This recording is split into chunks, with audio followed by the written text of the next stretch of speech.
A billionaire CEO who disguised himself as a poor cleaner in his own company. His workers mocked him, insulted him, and even plotted against him. But what happened at the end will shock you. Stay with me till the end. And don't forget to subscribe for more story.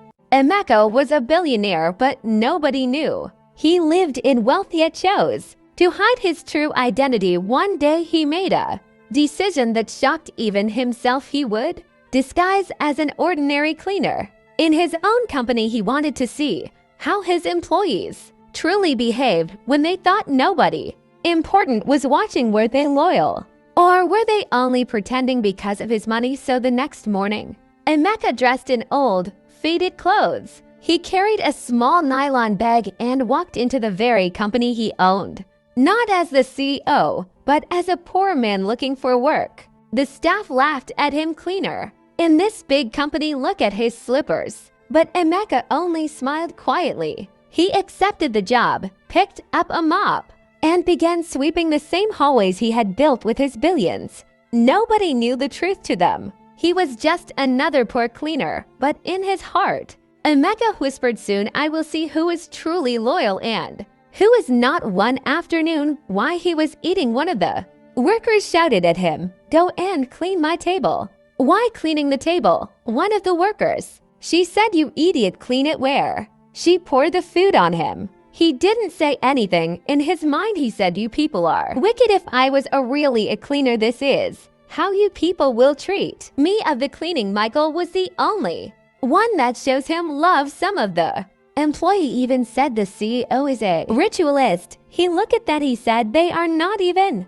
working at all. They are here gossiping." He said, "This is how they have been running my company, gossiping up and down." One morning, they are all gathered, insulted the invisible boss, saying he was wicked, stingy, and didn't care about their struggles. Some even swore they would leave the company if they ever had the chance. But Emeka stayed quiet, nodding like a poor man who agreed. Deep down, he whispered to himself, one day, I will reveal who I am, and on that day, they will regret every single word. Some of the workers even insulted their client. Everyone that came to have appointment with them, they will insult the client. The client said, "Is it how you treat your client here?" He said, "Is not my business. My own is to receive my salary." Emeka watched everything. He said, "So it's because it's not their business. They're chasing client away. But this business is the one paying their salary, the business feeding their family." Said people are really wicked. That is why my father always told me that running your business yourself is better than when people are running for you. So this is the reality. He said, "Those idiot that think that they are smart, I will teach them a lesson." For weeks, Emeka kept visiting his own office in disguise. He came like a cleaner, sometimes like a messenger, blending into corners where nobody noticed him. One rainy afternoon, he sat quietly in the staff canteen, eating his plate of gari and groundnut. He kept his head low as 3 employees walked in, talking loudly.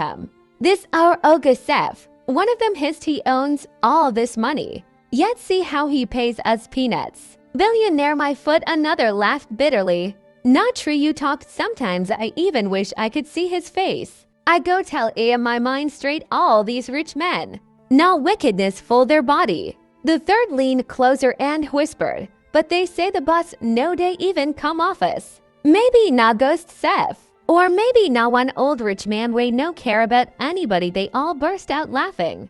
Emeka just kept sipping his gari slowly, pretending not to hear. But inside his chest, his heart burned. These were the very people he had built the company for. The people eating from his sweat, yet they despised him without even knowing him. Later that day, while pushing a file trolley across the hallway, he overheard to managers, "Forget it." One said, "The boss doesn't care about us. We are just tools. If I ever meet him, I'll tell him he's heartless." The other laughed, "You'll lose your job instantly." "Me, I'll just keep collecting salary and abusing him behind his back again."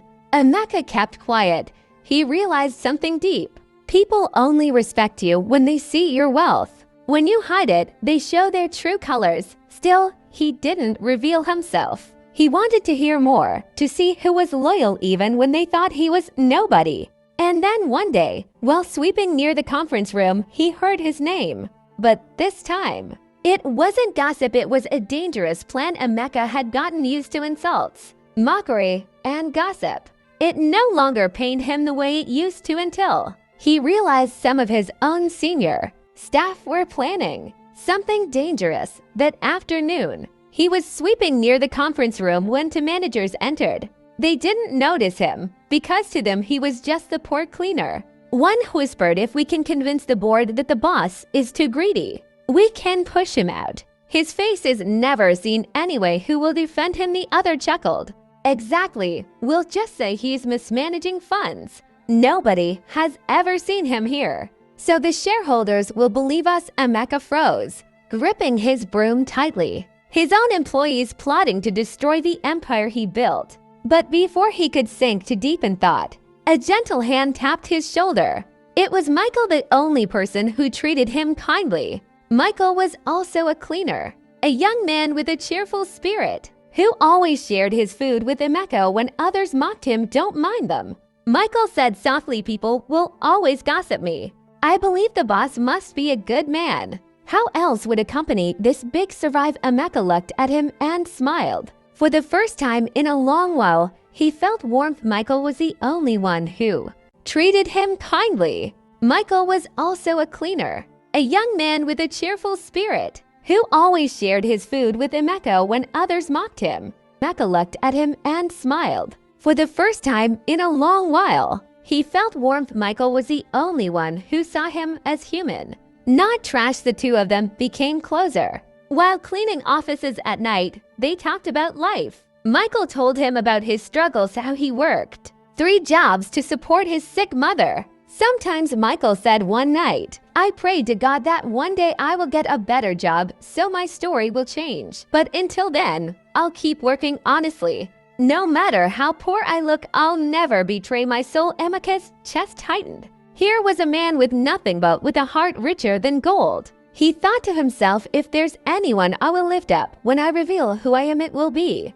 Michael." But before that moment came, the plot against him was getting stronger. And very soon, Emeka would be forced to choose whether to keep hiding or finally show the world who the real boss was. Days passed, and Emeka kept pretending to be the poor cleaner, listening carefully to every whisper in the corridors. The gossip had turned into a plan. The managers were moving fast. One evening, after most staff had left, Emeka and Michael stayed back to clean the offices. While dusting the conference table, they overheard voices from inside the boardroom next door. The managers didn't know the 2 cleaners were still around. "Everything is set," one said. "At the next board meeting, we'll present false reports. We'll accuse the boss of hiding money and neglecting the company. Since nobody has ever seen him, the shareholders will believe us." Another laughed. "And once he's out, we'll share the contracts among ourselves. This company will finally be ours." Michael's jaw dropped. He looked at Emeka in shock. "Did you hear that they want to destroy the boss's name? This is wickedness." Emeka nodded slowly, his face unreadable. "Yes, wickedness." Michael clenched his fists. "If I ever meet the boss, I'll tell him. He needs to know who his enemies are." For a moment, Emeka's heart softened. Here was a poor cleaner, defending a man he had never seen, while others, who ate fat salaries, were sharpening knives behind the boss's back. The next morning, the office buzzed with gossip. Some staff whispered that the managers were preparing a huge announcement. Others said the company's future was shaky. Nobody suspected that the quiet cleaner mopping the floor was the very man whose throne they were plotting to steal that night. As Emeka lay on his small bed in the lodge, Michael knocked on his door with a worried face. "My brother, I think something dangerous is coming. The managers are planning to disgrace the boss in front of everyone tomorrow." Emeka sat up, his eyes glowing with quiet fire. "Let them try," he said calmly. "By this time tomorrow, everyone will see the truth with their own eyes." The boardroom was full the next morning. All the directors, managers, and top staff were seated in polished suits, their faces tight with anticipation. The air smelled of betrayal and ambition. The lead manager stood up with a thick file in his hand. His voice was smooth, but his eyes carried greed. Ladies and gentlemen, he began. It is time we face the truth. This company has been run in secrecy for too long. Our so-called boss hides his face from us, and yet millions vanish every quarter. We must demand change or remove him completely. Murmurs swept through the room. Heads nodded. Some clapped softly at the far end. 2 cleaners had been allowed in to wipe the windows. Nobody paid them any attention. One was Michael, the other, with his usual dusty shirt, was Emeka. The manager continued, raising his voice, we cannot keep serving a ghost. If the boss truly exists, let him show his face now. The room erupted in cheers and laughter. Some staff even mocked, maybe the boss is a coward. Maybe he's a fraud. At that moment, Emeka dropped his mop stick. The sound echoed across the hall. Slowly, he walked to the center of the boardroom. Everyone stared in confusion. The lead manager sneered. Cleaner, what do you think you're doing here? Get out before I. But then, Emeka lifted his head. His eyes locked on the man with a calm, unshaken gaze. Enough, he said quietly. The room fell silent. He pulled out a leather folder from inside his old nylon bag and placed it on the table. Inside were original documents, proof of ownership, bank statements, international contracts, all bearing his name. I am the boss you have been gossiping about, Emeka said firmly. The one you mocked, the one you insulted, the one you tried to betray. Gasps filled the room. Some mouths hung open, others trembled. Michael's eyes widened in shock, then slowly filled with tears of joy. Emeka continued, his voice rising. I disguised myself because I wanted to see who among you had true loyalty. And now I know the truth. He turned to Michael, the only man who had ever shown him kindness. Michael, he said, you are the only one who treated me with respect when you thought I was nothing. From this day forward, you will no longer be a cleaner. You will sit beside me as my personal assistant. The entire room shook with whispers. The betrayers looked like ghosts. Emeka's final words thundered through the hall. For those who plotted against me, your time here is over. Loyalty is worth more than money, and today, I reward loyalty. And just like that, the poor cleaner became the richest man in the room. The boardroom was frozen.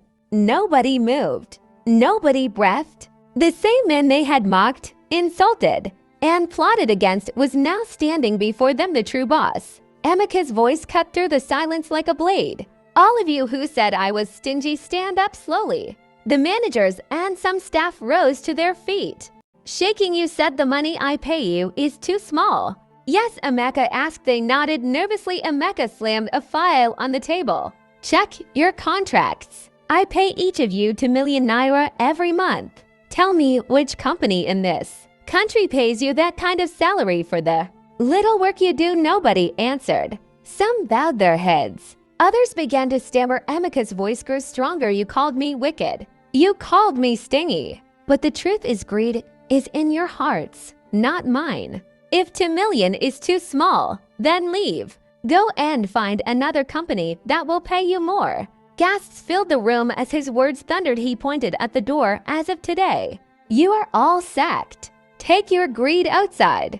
This company has no space for betrayal. The betrayers filed out in shame, their heads down, their dreams shattered. Staff who had kept quiet during the gossip stared in awe. Some even began to clap secretly, happy that justice had come. Then Emeka turned to Michael. Michael, step forward. The young cleaner trembled as he walked to the center of the room. He bowed his head. Sir, I don't know what to say. Emeka smiled. When everyone mocked me, you shared your food with me. When others gossiped, you defended me. That loyalty is priceless. He placed a hand on Michael's shoulder. From today, your story changes. You are no longer a cleaner. You are my personal assistant. Your new salary starts at 10 million naira monthly. And that's just the beginning. Tears rolled down Michael's cheeks. The entire room erupted in applause. Staff who once laughed at him now looked at him with envy. Michael knelt down, his voice breaking. Sir, you have changed my life. I will never forget this day. Emeka looked around the room, his eyes blazing. Let this be a lesson. Never look down on a man because of his clothes. Respect people, whether rich or poor, because the person you despise today may be the one holding your destiny tomorrow. And just like that, the poor cleaner walked out of the boardroom as a new man while the betrayers walked out into the streets with nothing it was. The day Michael's story changed forever. What we learn from this story teaches us something very important. Never look down on anyone, because you don't know who they truly are. And you don't know what tomorrow holds. Those employees mocked their boss, not knowing the same poor cleaner they laughed at was the one paying their salaries. Greed and gossip destroyed them, but loyalty and kindness lifted Michael from nothing to greatness. The lesson is simple. Respect people, whether rich or poor. Treat people with dignity. One act of kindness can change your life forever. Thank you for watching. If you enjoy the story, don't forget to hit the subscribe buttons so that you will get notified anytime we post a new video.